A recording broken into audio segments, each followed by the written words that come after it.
We are born free. And we will die free. The time in between, though, that's complicated. In that time, governments, institutions, and our egos will limit our ability to find true freedom in this life. These are real stories of real people overcoming the odds, persevering in justice, and unlocking their potential. Welcome to Finding Freedom. Here's your host, John Odermatt.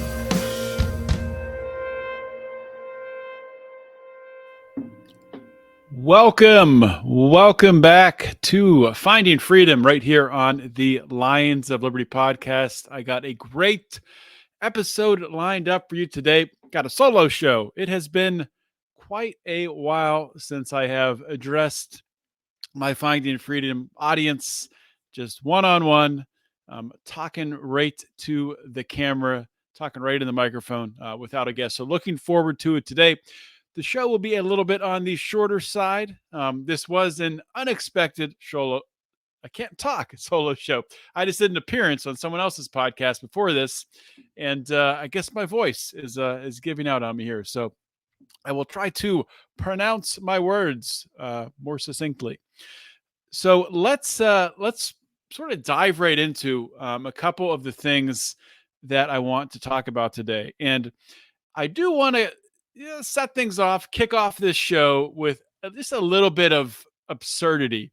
It's a Monday morning. Maybe you're driving to work. Maybe you're driving home from work. Maybe you're listening to this not on Monday. But anyway, I'm publishing this on Monday. And you can obviously get every single episode of Finding Freedom every Monday delivered to your phone by subscribing either to the Lions of Liberty Network podcast feed or to the Finding Freedom solo feed. Why you wouldn't do that and still listen to this show, I don't know. So if you're listening to this show, go subscribe. Just do it. Why haven't you done it? And then after you do that, go give me a 5-star rating and leave a nice review. Of course, if you think that this show deserves a 5-star rating. If you don't think it deserves a 5-star rating, then don't give me a review. Don't even give me a rating. Just keep it to yourself. It's probably the best thing to do. But I wanted to just kind of start the show with, like I said, a little bit of absurdity. If you remember back to the beginning, not the beginning days of COVID, but the beginning days of, let's say, the vacation, the thing that came out that they gave to people to try, which as they marketed at the time, that this vacation was going to prevent people from getting COVID. You remember at the time, there was lots of videos, and Stephen Colbert had a video talking about this vacation. And if you don't know what I mean by vacation, then I can't help you. And other late night shows, Jimmy Kimmel said something like, well, if people haven't had this vacation, then, they shouldn't get medical care. They can just drop dead in the street. See you later, Wheezy, something like that. Well, we have a late night host here, Jimmy Kimmel, who is, I don't know what he's doing. I don't know what his writers are doing. I don't know how much meth they're doing in their little writing layer, but they put this little song together for him about the newest COVID variant. And it's the worst thing I've heard in my life. I feel bad that I'm going to play it for you, but I'm going to play it for you because I watched it and I want you to hear it. So let's just get to it because this is just so bad. There was Alpha, then Delta, then Omicron next. But this latest variant might be the best. It's XBB.1.5. Another brand of COVID-19 has arrived. It's a new strain, but it isn't the same. Sounds more like Elon Musk's his name. It's XBB.1.5. Not UB40 who sings red wine. Put on your mask when you're inside a facility. It could be a robot from a Star Wars trilogy. It's XBB.1.5, not OMG or MP3 or TCBY, or an eye chart made by a really high guy. Sounds like the password. Okay, that's enough. That's enough. We've had enough, Jimmy Kimmel. Please, for the love of God, what was that? What in God's name is he thinking? I just want to know who is a person who watches this and thinks, wow, this is amazing television. This is captivating. Are they supposed to laugh at it?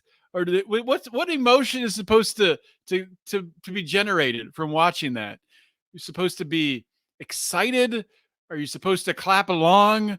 Is it supposed to be catchy where you're singing it along to yourself as you're riding in the elevator to work?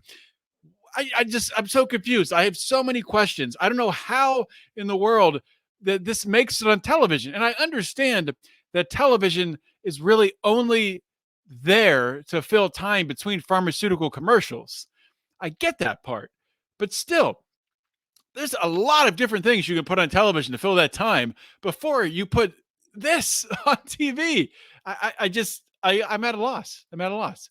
If you understand what he's trying to do here, or maybe there's some hidden meaning or some conspiracy, please enlighten me. But I don't understand it. He does say it at one point. One of the lines is, if you're inside of, I think I cut it off before then. If you're inside a facility, wear a mask or something. People are still doing this. I've seen them. I mean, I'm sure you've seen them too. There's still people wearing masks, and even young people. Sometimes I'll run across in the gym, even wearing a mask. Normally, always a young person in the gym wearing a mask, which just blows my mind completely. Don't understand it. But yes, people are still wearing masks. COVID literally is, everyone's had it. We've gone through this phase where obviously at the beginning of the pandemic, if somebody got COVID, it was like, oh my God, let's pray for this person. They have COVID. And most of the time they were okay. But yes, COVID has killed people. I'm not denying that. And yes, it's been a rough illness for a lot of people. But the current strain of COVID is nothing. It's most people don't even get any symptoms at all, which was the case with the original strain, which that's a whole different discussion. But like when you hear someone has COVID today, what do you think? You think, oh shit, that just ruined their week. Now they have to stay at their house or something, or they're not supposed to interact with people. That's all COVID is. COVID has become an inconvenience. That's all it's become. COVID has become, oh crap, I have to cancel my plans. That's what COVID is. It is a plans canceller. And why is it a plans canceller? Is COVID any worse than the cold or the flu? I would say no. There's some virus going around that I know a lot of people who have had it this fall and winter. I did not get it because my immune system is just amazing and just knocks everything out.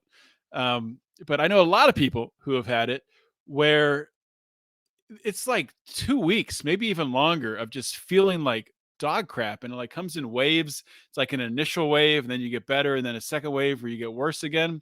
That's a lot worse than COVID, a lot worse than most people who get the flu.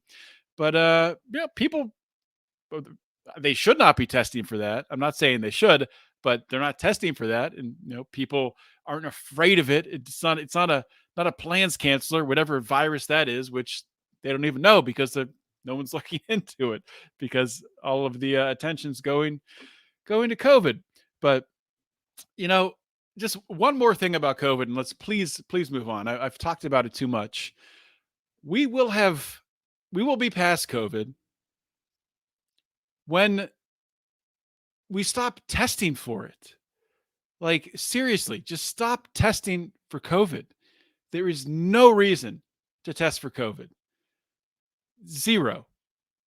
Unless maybe a circumstance where you are severely immunocompromised and you're isolating yourself for whatever reason, and maybe for whatever reason COVID could make you more sick and you have those underlying conditions. Maybe you want to test immediately just to know for whatever reason. But the rest of the world, it's ridiculous that we're still doing any testing for COVID. Okay. Moving on. Last week, interesting week in the House of Representatives. Fun week, I would say, for someone like myself who is a political junkie to a certain extent. I think it was 15 votes to elect the Speaker of the House. And, I've seen a lot of people laughing about it, especially a lot of libertarians saying, oh my God, what did they even accomplish doing all these votes? This is an embarrassment. And what I would say to them is, have you been to a Libertarian Party convention, state convention, national convention? No room to talk about embarrassing. Of course, in the House of Representatives, you had, I forget, a senator from Alabama who's going to chair the Armed Services Committee, lunging at Matt Gaetz. You had another congressman at a different time screaming at Matt Gaetz. You had senators leaving the room as Gaetz was giving his remarks on the floor, talking about how the only reason why Kevin McCarthy is going for Speaker of the House, why he is the favorite to win Speaker of the House, is because he's the most prolific fundraiser. And what that means is essentially you're bought and paid for. That you're bought and paid for by the banks, the pharmaceutical companies, the defense contractors, and he's able to raise huge sums of money. He's raised the most money, and he's bought the votes needed by getting people elected. That's how you win Speaker of the House. That's how Nancy Pelosi wins Speaker of the House. But we're coming in to a different dynamic, where with social media, with people being able to broadcast and talk to their constituents directly through YouTube or Instagram or Facebook or whatever, and able to fundraise not only just with their constituents but nationwide. Somebody like a Matt Gaetz can give a middle finger to the McCarthy cabal, to the Washington DC machine. That's not to say that Gaetz is some sort of angel that is a libertarian or somebody that I think is an ideal politician, although I do think he's better than most. But someone like that can stand independently and with 19 other people can hold up electing a Speaker of the House, which I think is good that we can still do that at this point in time in the Republic. I do want to play a clip from Fox News where essentially Matt Gaetz is recapping, what happened this past week, why they did it, and what the results were, what they got out of it. And then I'll come back and we can talk about it a little bit. But let's get to that. Matt Gaetz on Fox News. Member of the House Armed Services and Judiciary Committees, Matt Gaetz. Welcome, Congressman. Great to have you. Good to be with you. So is it worth it all going 15 rounds to elect a speaker? Absolutely. We got concessions that really were being rejected as early as Monday when it comes to being able to read legislation 72 hours before its adoption, individual appropriations bills, and ultimately what we negotiated ensures that we will never again have a circumstance like this omnibus spending legislation, because bills will have to comport to a single subject. There will be germanity requirements on amendments. And so it's going to be an open process, a transparent process. I'm thrilled at where the House of Representatives is today. You were quoted as saying the construct of these rules concessions functionally turn the speakership into a ceremonial position. Do you mean that? Well, Speaker McCarthy is our speaker, and long live the speaker. I look forward to working closely with him, but he did agree, to his great credit, to democratize power to the membership. Oftentimes, these committees that decide what bills come to the floor, what the spending paradigm is, they're controlled just by people loyal to the speaker. Now what we have is a real representation of all of the different viewpoints within our conference. On the Rules Committee, on the Appropriations Committee, we fought hard to get agreements to have conservatives on those committees, to have our... Let's actually take a quick break here. I'm going to come back and talk about that for a few minutes. But first, let's hear from our sponsor. Hey, real quickly, I want to tell you all about the sponsor for today's show, Crowd Health. We've talked about Crowd Health before in the show. We've interviewed the founder. It is something that Brian and I here take very seriously and are very passionate about. And as we approach this time with open enrollment coming to an end, you have a choice, a fork in the road, where you can go down the familiar path of health insurance, employer health insurance, that leads you to out of control bills and having very little control over how you spend your dollars, your medical dollars, how you allocate them. Or you can go down a new path, a freer path, and a better path. Crowd Health puts healthcare back in your hands, cuts out the middleman, saves money, and you can fund your healthcare costs without relying on big government or big insurance company, guys. Let's be honest. The insurance model is broken. Crowd Health has a better way to fund your healthcare costs. Here's how it works. You can see any doctor you want. There's no deductibles, exclusions, or copays. You only pay the first $500 of any healthcare event. Then the Crowd Health community chips in to take care of the rest. There's no exclusive doctor networks, no huge premiums or high deductibles. No surprises with Crowd Health. Crowd Health puts community back in community healthcare. This is what we've been talking about so much on this show, Finding Freedom. Find ways to connect with your community. This is a way as a freedom lover, as a liberty lover, to come together with other individuals who value community and value that power of coming together in order to solve problems. And unlike insurance companies, Crowd Health helps you to find care at a fair price, always pays doctors as quickly as possible, and actively negotiates with doctors, with healthcare providers to keep costs low for everyone. Take charge of your healthcare today with Crowd Health.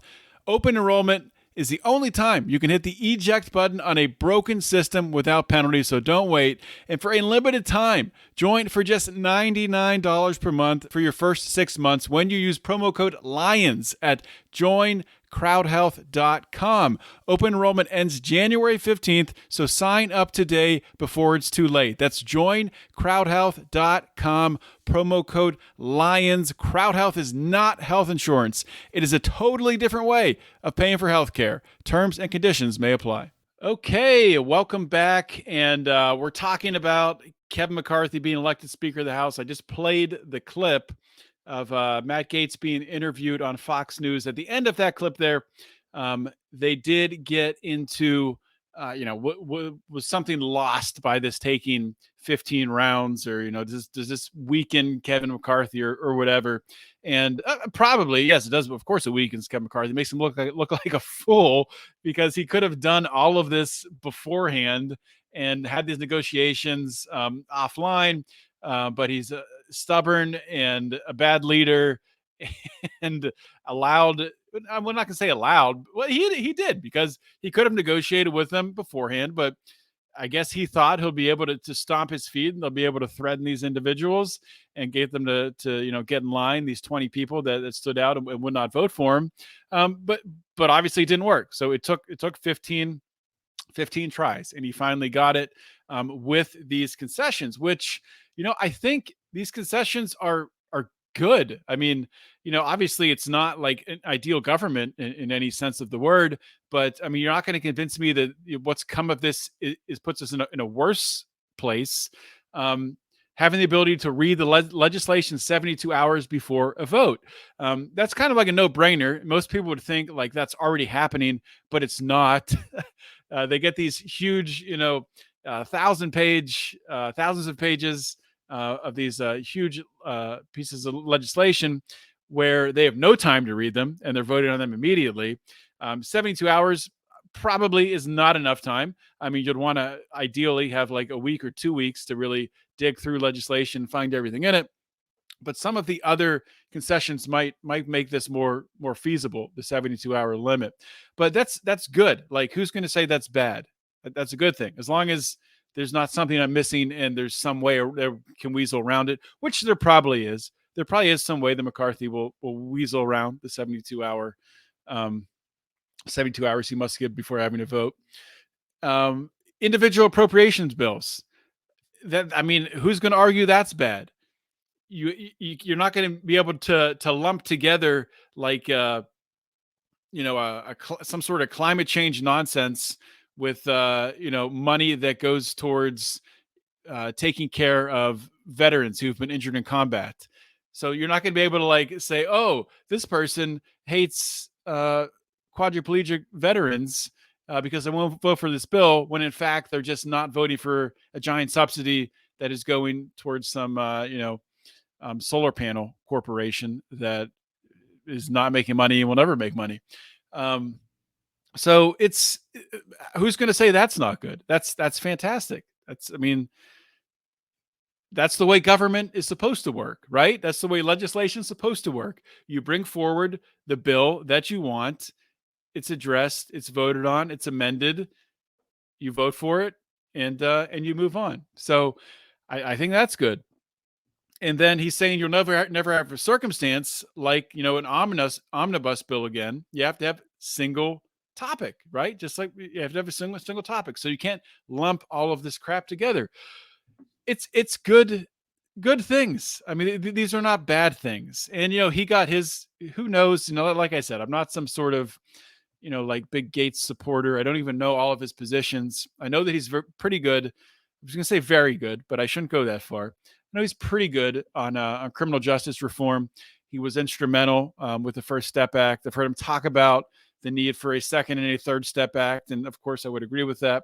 And by second and third step, I mean, it's insane that you still have people in prison for life for marijuana, especially with all of this these people on their soapboxes talking about Brittany Griner, who is in prison being detained in Russia for marijuana, and people on the left and even people on the right who are saying that's terrible. It's a barbaric country. Well, we have that right here, and you have Joe Biden and his administration come out and do essentially just an empty gesture where they said no one will be in federal prison for simple possession.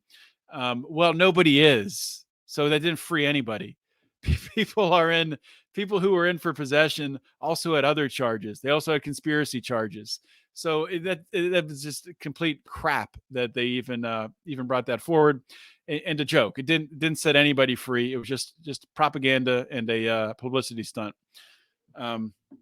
It's amazing just how quickly I can get from the speakership to talking about criminal justice reform. That's because this show used to be and still is the #1 criminal justice podcast when it was Felony Friday, at least. But I will say obviously I podcasted about these topics for years, 4 years. So I'm obviously still very passionate about it. And I'm also passionate about just fascinated by a lot of criminal cases out there. And I've been following this case in Idaho, in the college town of Moscow, closely, of these 4 college students who were murdered.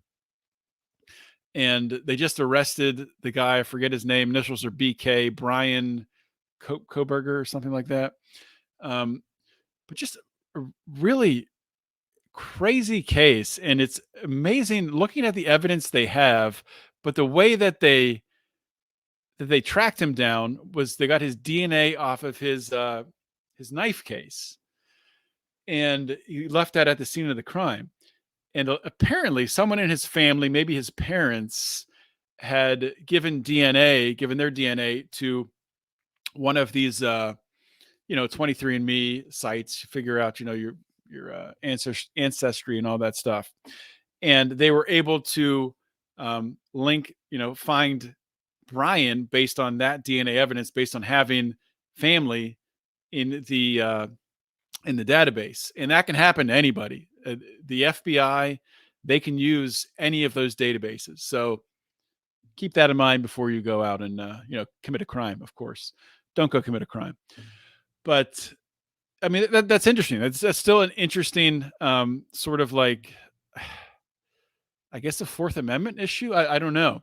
But there's a previous guest that I've had on this show before, who I'm going to have back on, who has been he was very instrumental in starting to use DNA for the Innocence Project in setting people free, where DNA evidence was an aspect of the case.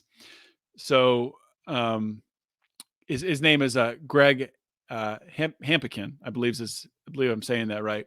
But I'm going to be having him back on, probably interviewing him this week. So that's going to be awesome. I got some great guests lined up. I did have, the reason I'm doing the solo show, like I said, I had a guest fall through, but that guest is going to be amazing, talking about the vacation and its effect on certain things, especially autoimmune diseases and cancer. So we'll be talking about that. But to bring everything, I guess full circle. So I was talking about really that the case in Idaho and the DNA evidence, and just how people get so interested in stories like that, because I'm not sure what like draws people in to certain stories. Maybe they can see themselves in that situation.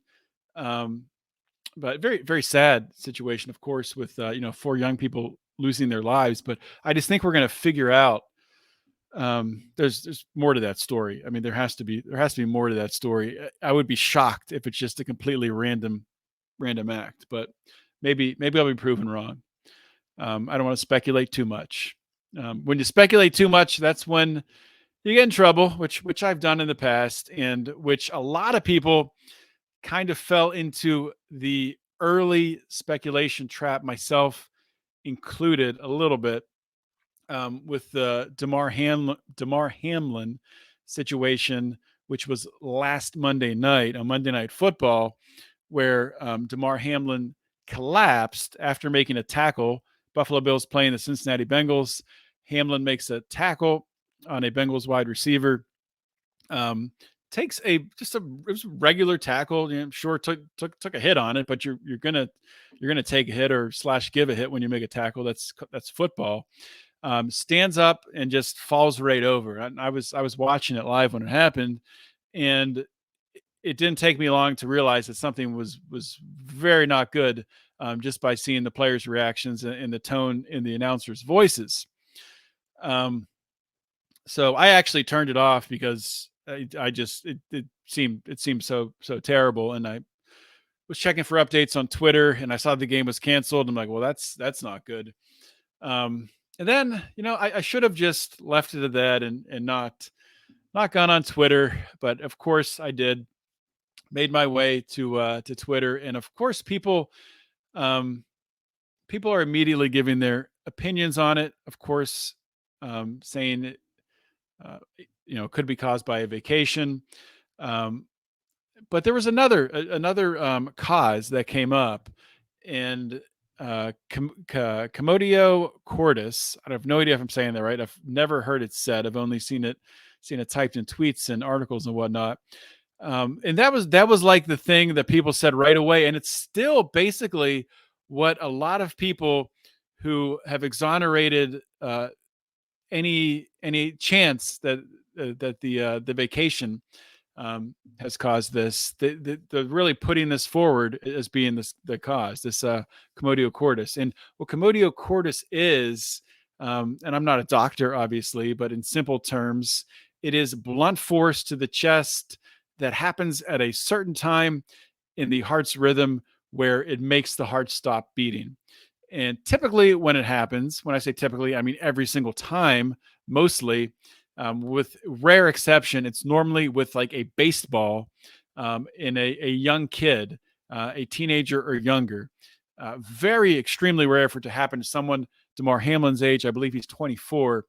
And I don't know if it's ever happened in football before. Maybe it has happened. It hasn't happened in the NFL. Probably has happened in football somewhere, but I don't think it's happened at his age in that range.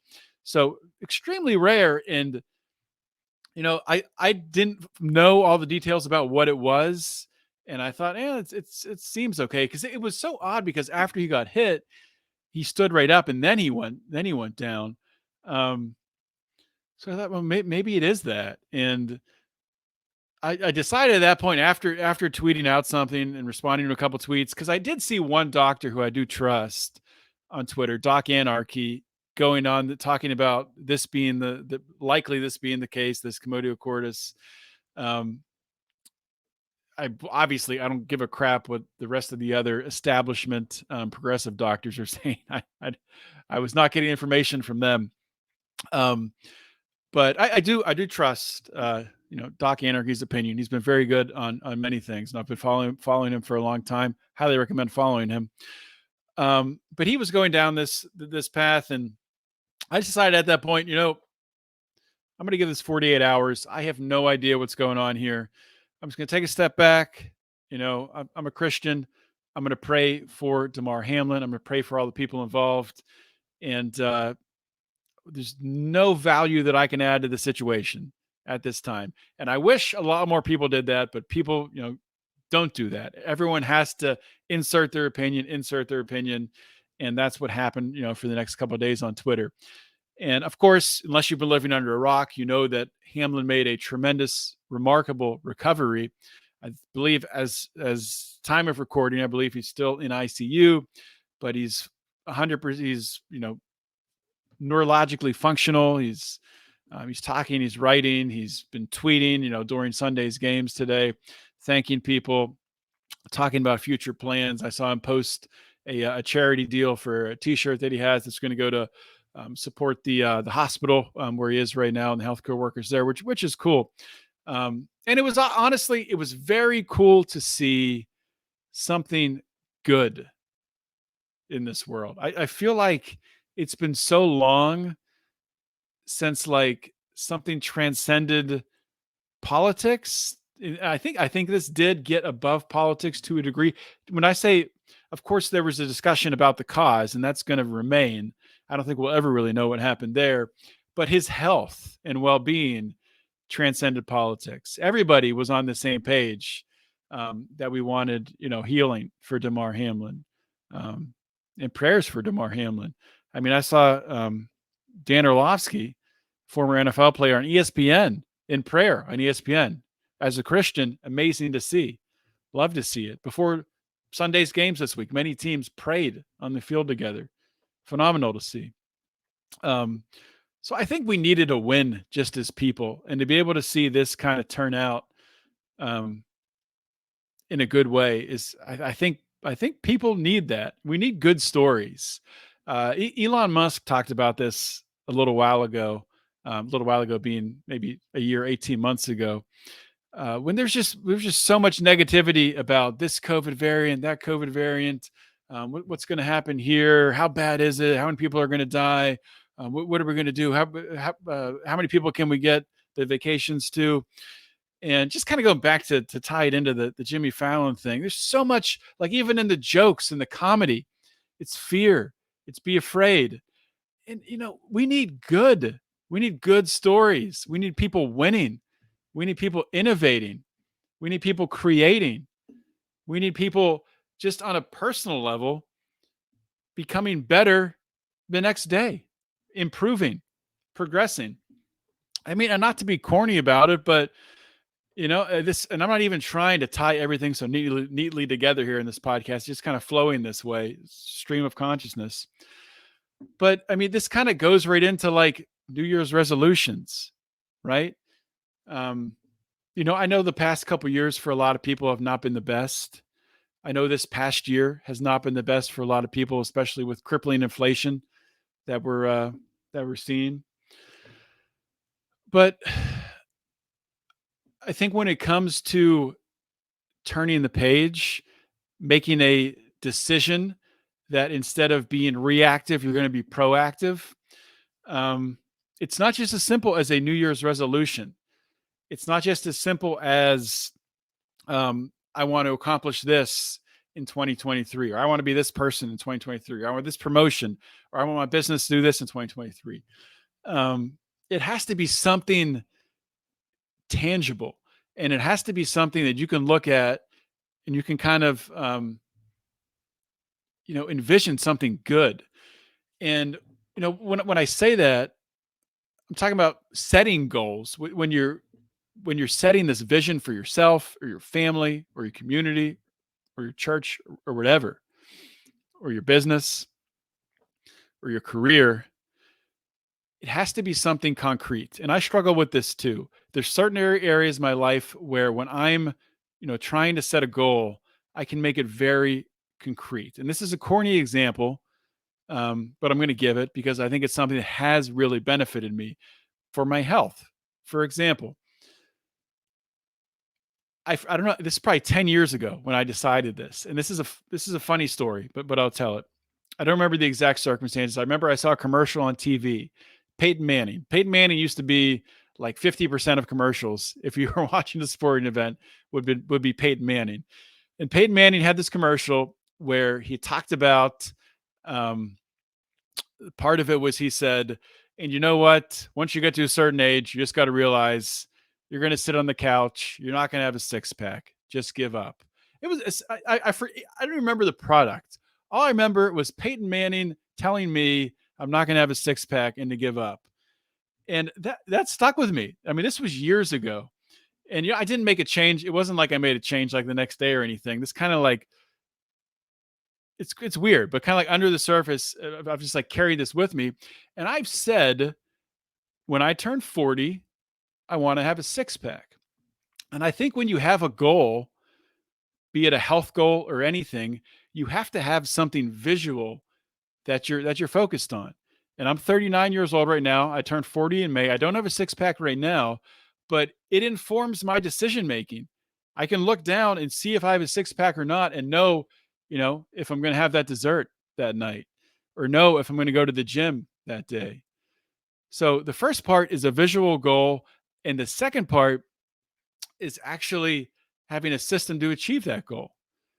If you don't have a system to achieve that goal that is repeatable and something that you enjoy, something that you either enjoy doing it from, a competitive way, maybe it's playing tennis, playing basketball, CrossFit, whatever you're into. For me and my wife, it's 4 or 5 days a week. We go to the gym together. Our daughter gets on the school bus. We go to the gym. I'm lucky that, we both work from home and, we're both able to make that work, at least at this point in our lives, which is awesome. And we love that time. We love that time together, and we love we're able to, go lift and work out, sometimes go for a run. But so you have to have that system, and you also have to have an accountability partner or group of people or community. I've heard, I used to listen to Tim Ferriss all the time. I don't as much anymore. But he still has a good podcast. He has a huge podcast. I like to say I listened to Tim Ferriss before he was like, millions of listeners. But Tim Ferriss talks about, if you set a goal that you want to lose weight in the new year, what you need to do is post on social media. This is where I am right now. This is where I want to be in such and such time. Please hold me accountable. If you don't want to post on social media, don't do it. Send a text message out to 5 friends. Say, this is what I'm going to do. Hold me accountable. If I don't do it, make fun of me. I mean, seriously, like invest in it.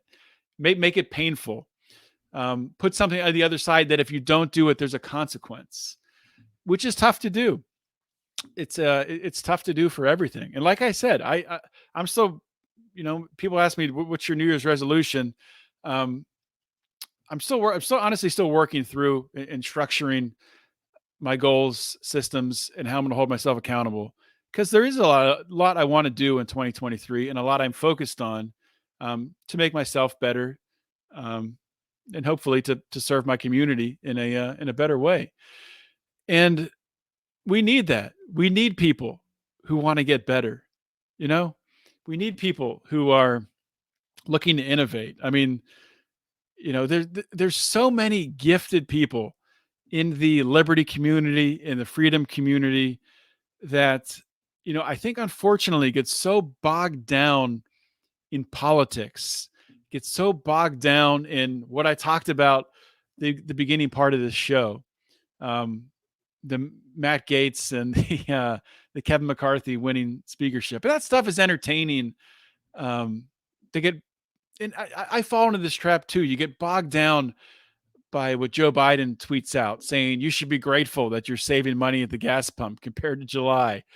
You have to just be able to just laugh at that and focus on what you want for yourself.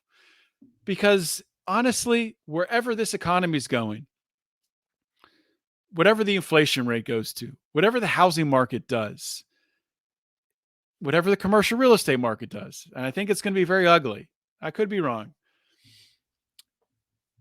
It matters, but it doesn't matter, honestly, because we're operating on a playing field where everybody is going to be suffering the consequences, going to be experiencing the effects of those changes to the economy.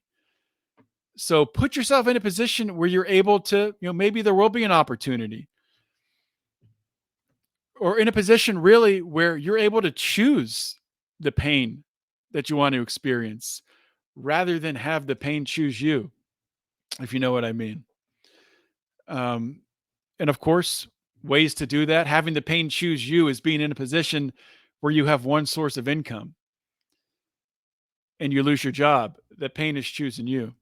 Choosing the pain is, instead of watching Netflix for 3-4 hours, Monday, Tuesday, Wednesday, Thursday, Friday, and 6 hours each on Saturday and Sunday, is starting that business that you've been putting off, is learning a skill that you've been putting off. I mean, there's so much out there right now. I mean, there's a whole new marketplace opening up with AI. It's terrifying what AI is capable of, but people are going to make a lot of money off of artificial intelligence. Why not you? So I would just encourage my listeners, encourage anybody who's listening to this. And I didn't even know this podcast was going to go in this direction. This just kind of happened. Did not plan it. But I mean, let's stop being reactive and let's be proactive. Let's make changes to the world and not be changed by the world. That's what I'm going to try to do in 2023. And I hope many of you make the decision to come along with me. I did not have really anything else, on my list here to talk about today. I just really do want to take a minute and thank everybody for listening to this show. As I talked about last week, Brian and I are starting to invest in the show. We're going to be advertising on several different podcasts of varying sizes, some with very large audiences. So we're going to be bringing more eyes to the Lions of Liberty, and we are extremely, extremely excited about that. We've known for a long time that in order to get the podcast where it needs to be, we need to be investing in the podcast. And of course, you can support us and you can come join us and be a part of it by joining the Lions of Liberty Pride. You can do that by going to patreon.com/Lions of Liberty or lionsofliberty.locals.com. Of course, we have our bonus content, Degenerate Gamblers, this time of year, every Friday. We have Secrets, Lies, and Cover-Ups, our conspiracy show. Another one will be coming up, released here soon, I would think, within the next 2 weeks. And then Brian's mostly daily show, Good Morning Bleephead. You can check that out. It's just 5 minutes real quick talking about the news of the day. And also we have, a bunch of deals. You can get deals on our merchandise in our store, which you can see at lionsofliberty.store. I will say this, we had been offering our news links for our $15 and up members. That is going to be phased out. Our news link curator is retiring. And, I don't, I feel bad because he's, not going to be doing it anymore, but I've been so grateful that he's done it for so long. And if you have been a subscriber of our news links and seen the amount of information, the news links that are delivered to you, you understand the value. It is insane. And it stinks that it's going away. We're not going to have it anymore. Brian and I will figure out some ways to add some new perks to replace that with. So stay tuned for that. And you know what? You can even influence maybe what those are. If you join at our Mufasa level or up, you can jump on our monthly call and give us ideas. We have that call every single month. I think it's the third Monday of every month. We have a 1 hour long Zoom call with our Mufasa level and up Pride members. So it's good stuff. I'm excited for this year. I hope you are too. Hope everyone has a great week this week. Get out there, have some fun, stay safe, and always remember to keep your head up and the fires of liberty burning.